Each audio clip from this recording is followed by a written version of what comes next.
Tracking, alerting, protecting. This is WKYT This Morning.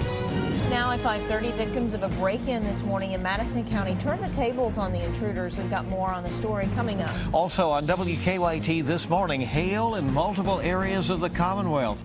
Also, it was so thick that it looked like snow in some areas. We'll take a look at some of that and tell you more about it.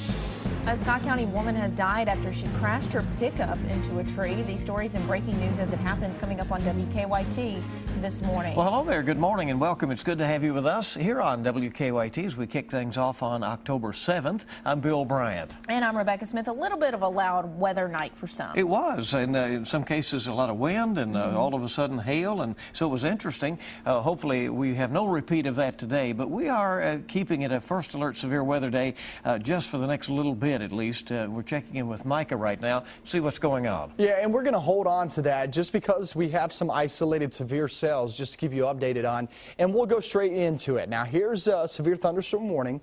It's in effect until 5:45. Laurel, Pulaski, Rockcastle. Laurel, you got about 5 miles of this warning. Not sure why they actually do that, but just keep in mind it's heading your direction, so you'll see that extended into the rest of Laurel County.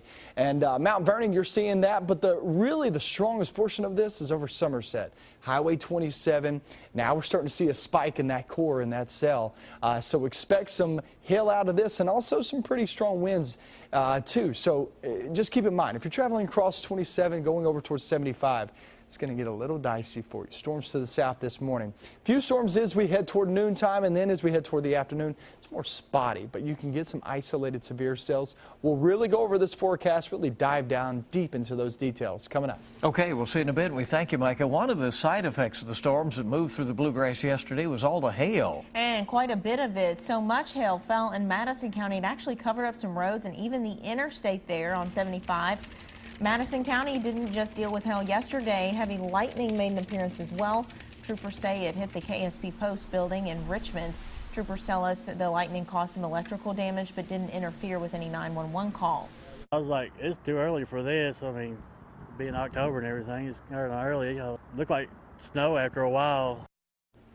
Dispatchers there said they did have a few wrecks before the hail melted, but they say no one was hurt in any of those crashes. A severe storm also dumped hail in neighboring Garrett County. Deidre Sherrod shared these pictures. Deidre shared these pictures with us. Eyewitness pics taken at her home in Lancaster. You can see the hail that covered her deck along with an outdoor table. She said the hail piled up 7 inches deep in one spot.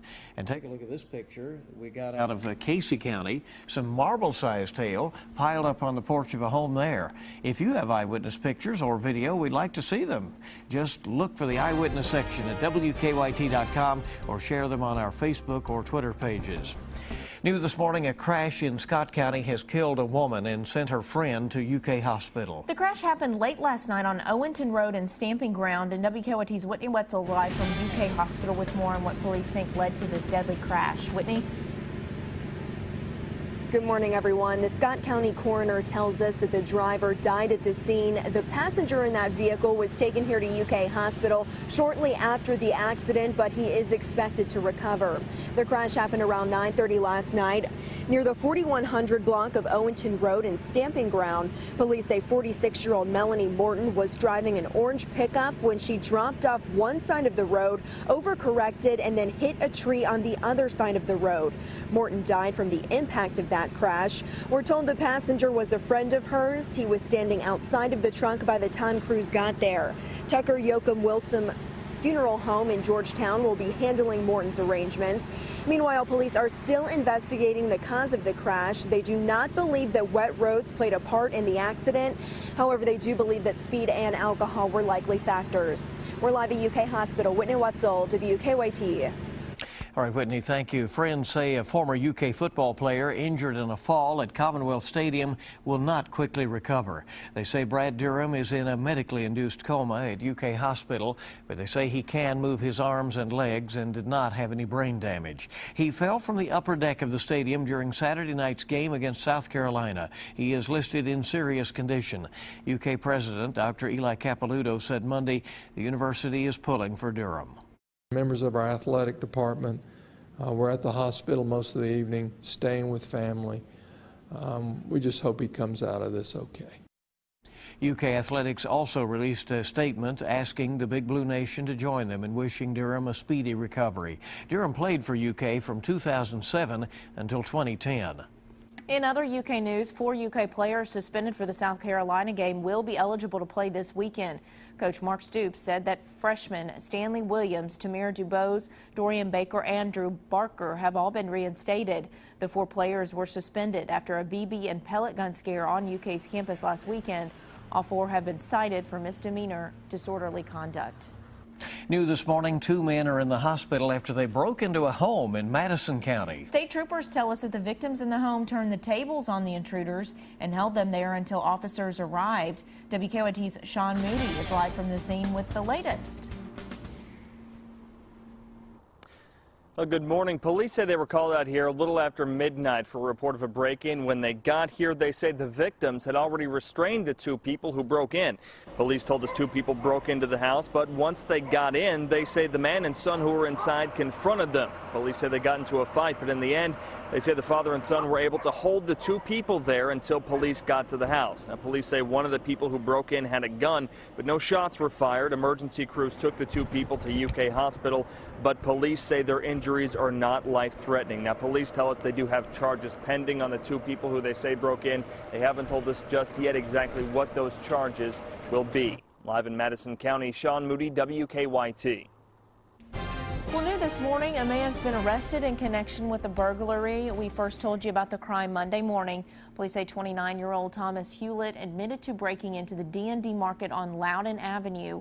A witness called police to say a man was inside the store and loading items into a bucket. Police say Hewlett then walked to a nearby apartment complex.